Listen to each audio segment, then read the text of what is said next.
All right, folks, we're doing something new. We are finally doing our mailbag. I waited for, 2 days, I think. I want to say 2 days ago. And I saw some questions come in. I'm going to answer all of them since it's not too many. I think it's like 18. So, before we dive into it, be sure to like, subscribe, and comment. Be sure to follow me on all social media at JKBogan and enjoy the video. So, let's talk about it. Starting from the very beginning, I might butcher your names. I'm going to try to read them all off, not just reading the question. Of course, going to give you guys the credit for the name as well. So Brian Norman, 6474. Do you see Brennan Jackson taking Byron Young's starting job? So this is an interesting question here, because there's no specified time range when he could take his job. It's just, do you see him? Yes, I do. I think Brennan Jackson can take over Byron Young's job after his contract. I don't think Byron Young is going to get a second contract with the Rams. As good as he is, and as good as he will probably end up being, he is 26 right now in year two, or he's going to be 26. So that's a little bit of a concern for me.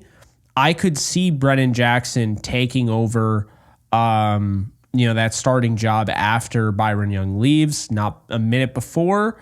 So that would be my answer there, Brian. You didn't specify when this season, if you're talking about that.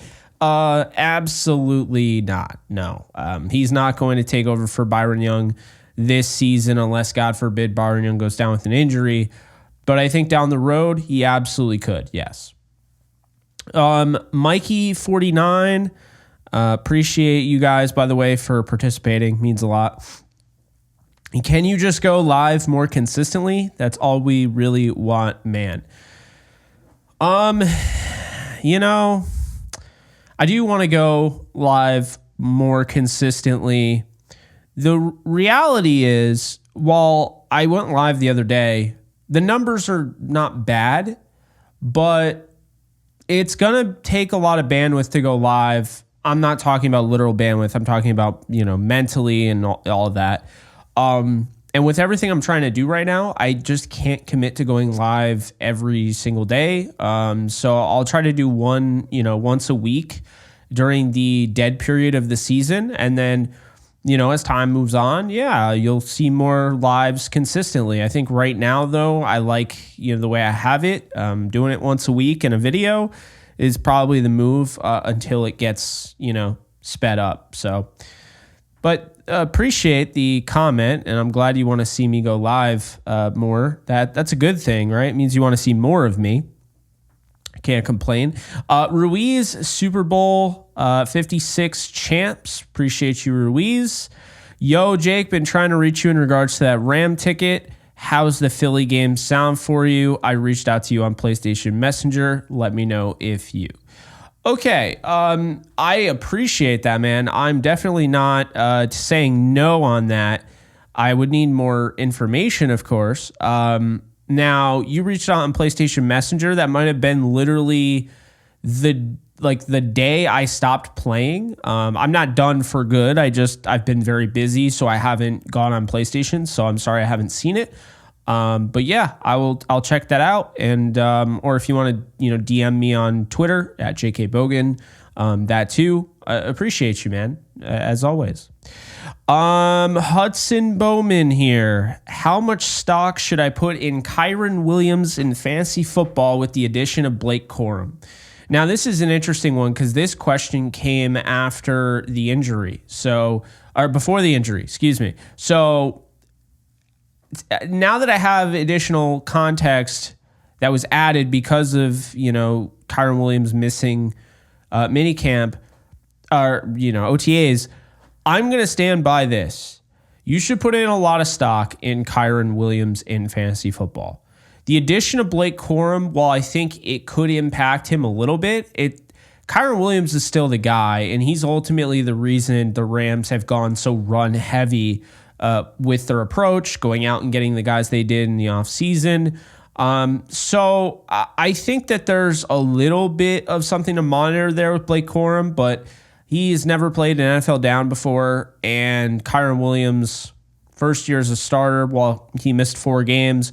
That, by the way, the team was 1-3 during that time, but while he missed 4 games, he also was fantastic as a running back, and I would say is the second best running back in football. So he's definitely a first-round pick. I would put a lot of stock into Kyron Williams. So we move on here. Paolo Everato. Sorry if I butcher anybody's name ahead of time. What unis are we going to see next? I'm thinking they go royal blue and bone for a 60s throwback. My thought process is that it's going to be probably a black uniform or a yellow uniform, but I'm not really sure. I don't see them going back to the 60s throwback. I don't see them doing the fearsome foursome Rams look. I think they kind of did that, on their way out of the Coliseum, and they paid homage to that. And, we saw that, straight up. That was their home uniform for a while. But now I don't really see them going in that direction. I think they move on, and I don't think we see that for quite some time. I think we're going to get a new alternate uniform. I don't know how the alternate helmet will go. I personally don't know if I want an alternate helmet. I mean, that thing right there is beautiful. If you're going with the throwback helmet and that's your alternate, fine. But I don't know if I really want an alternate helmet. I'm not necessarily against it. A black matte, Rams helmet wouldn't be horrible. But yeah, I just don't see the royal blue and bone. But that's an interesting idea there. Appreciate your question. Joe Harris, 2074. Jake, just a hypothetical. If you had to pick one Rams rookie to make the Pro Bowl besides Verse, who is it?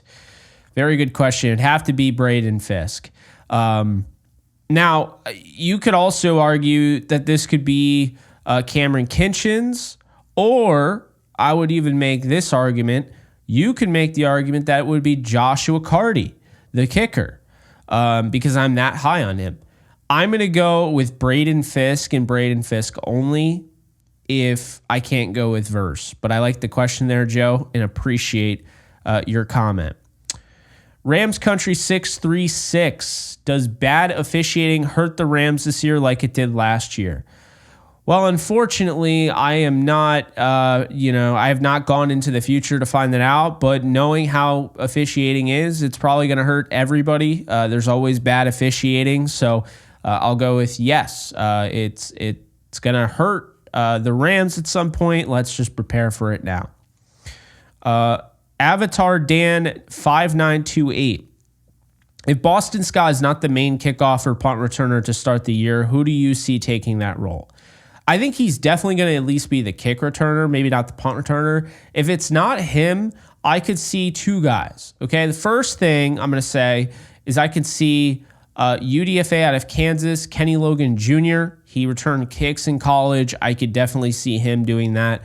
And then I'm going to say Texas wide receiver Jordan Whittington. I think you could see him more in the punt return game, but I think those 2 guys are guys to watch out for. And obviously other guys could emerge, but that's what I would say for now. Boston Scott, though, I feel he's pretty much locked in as the kick returner, to say the least.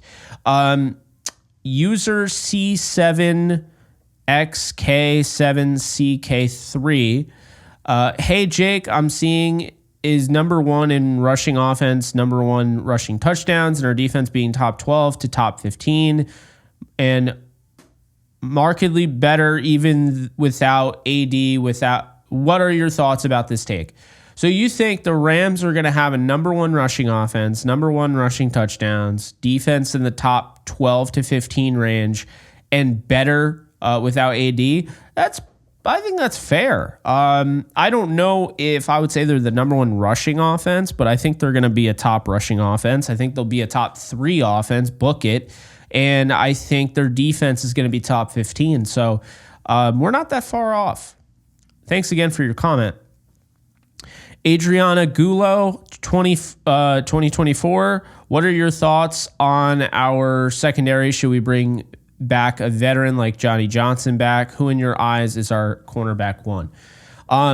This is a great question. I personally believe that we should bring back 44. Now, I don't know if he would wear 44 because Brennan Jackson's wearing 44, but bringing back Ahkello Witherspoon makes way too much sense, in my opinion. If you can do it for the right value on both sides, I think that makes sense. Bringing back John Johnson makes a little bit less sense as it used to, and I'm a big fan of John. I'd love to see him back, but they did, they drafted a safety in the 3rd round as opposed to drafting a corner, which they didn't do at all. So I do think that there's a possibility Ahkello Witherspoon comes back.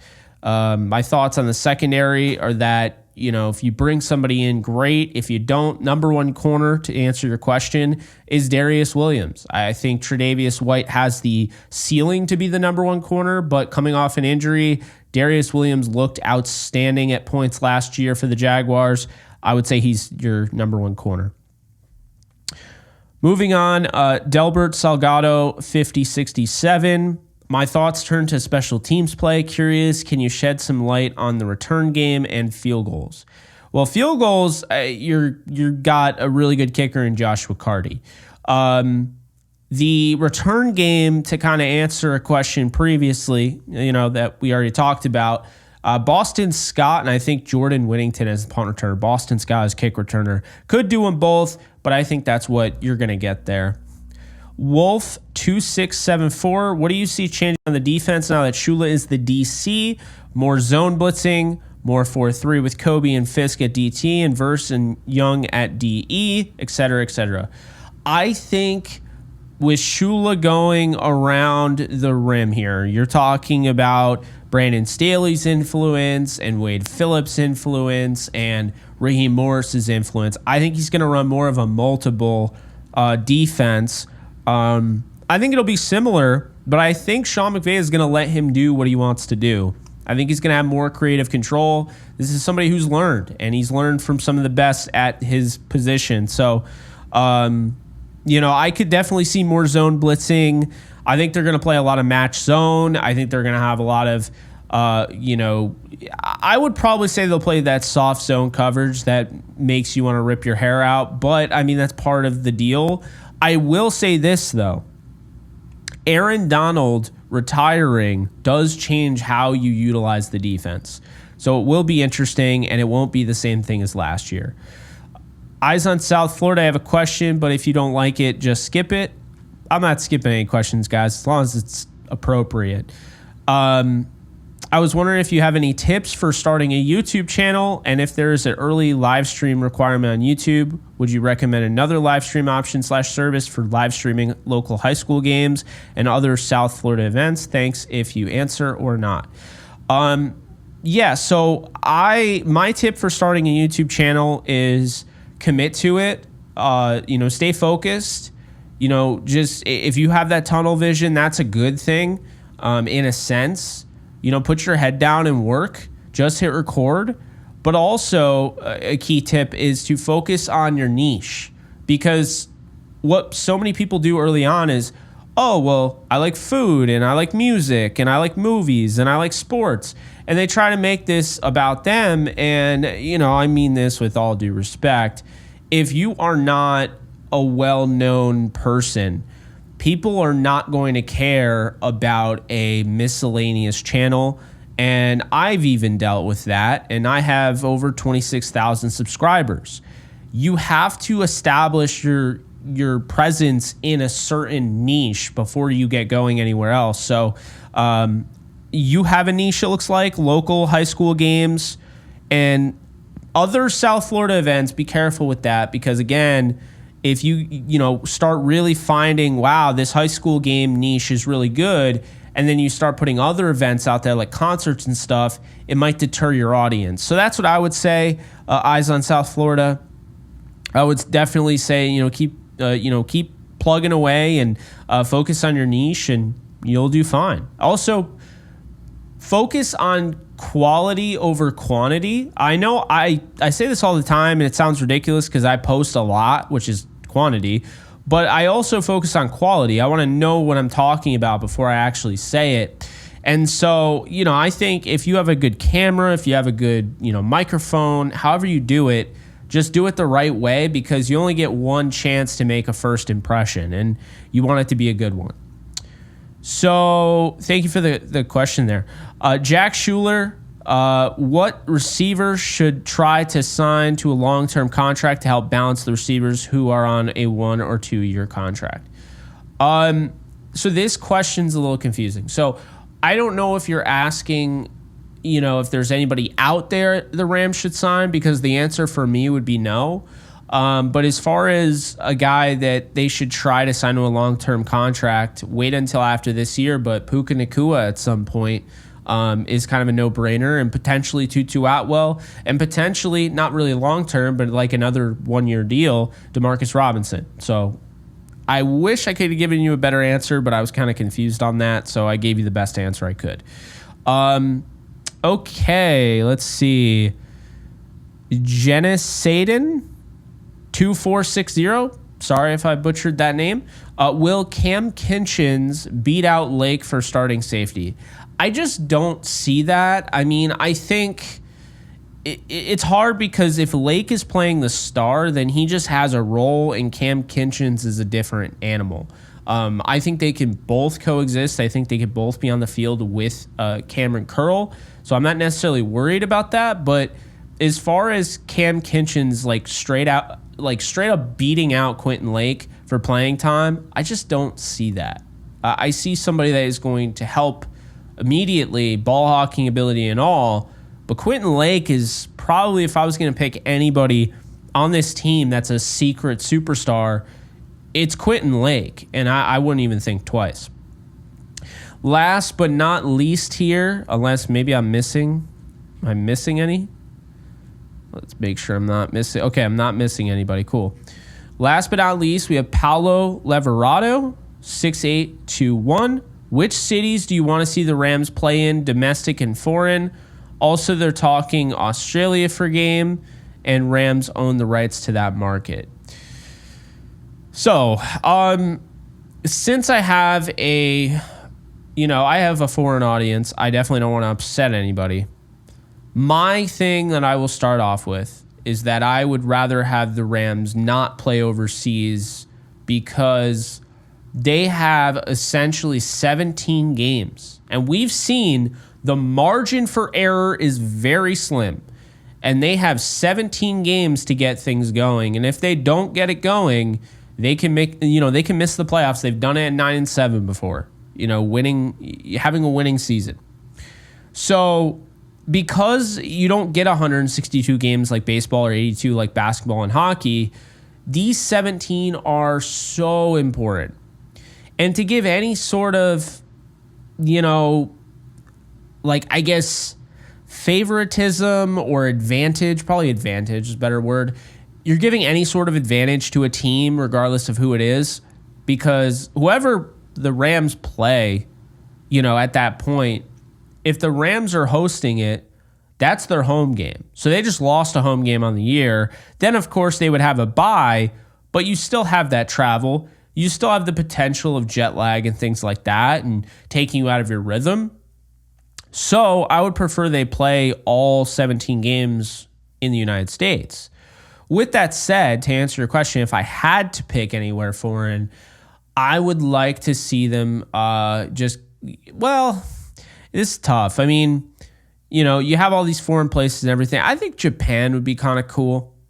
I think Japan would be cool, and I think, if Greece had like a football stadium that was, worth it, then maybe Greece. And who knows, I might even go if it was in Greece, I might even go. But Australia is intriguing. They did add more to their rights in the market, so I do get what you're saying. But yeah, I'd probably say Greece or Japan. I don't recall, did any team play in Japan? Maybe, but I don't know. I think that'd be kind of cool. Those are my thoughts. Obviously the UK gets plenty of games, and Mexico City and so forth, but I know Germany is getting one or has already had one. So yeah, I'd probably say that. But that's going to do it. Thank you guys so much for being a part of the first JE mailbag. I have no idea what I'm going to title this, because I want people to actually watch it. And if I just say mailbag, I'm sure it won't be watched as much as I want it to. But I also want to let you guys know in case you're thinking about skipping a video and I answer your question in the mailbag. So we'll figure it out. Be sure to like, subscribe, and comment. Follow me on all social media at JKBogan, and I will see you guys in the next video. Take care, and until next time, which will be next week for this mailbag, because I'll be doing them weekly, I'll see you guys soon. Later, folks. Do you love talking about the Rams, the NFL, or just want to be a part of a community? Join my free Discord server today. We're over 800 members. We got 24/7 live chat, a level 3 boosted server, the ability to call into JE Live, playing online games with us on Kick streams, toggleable alerts for when I go live on YouTube or Kick so you don't miss a live stream, and exclusive giveaways. Click the link in the description, the comments section, or the link that comes up in the video to learn more and join today.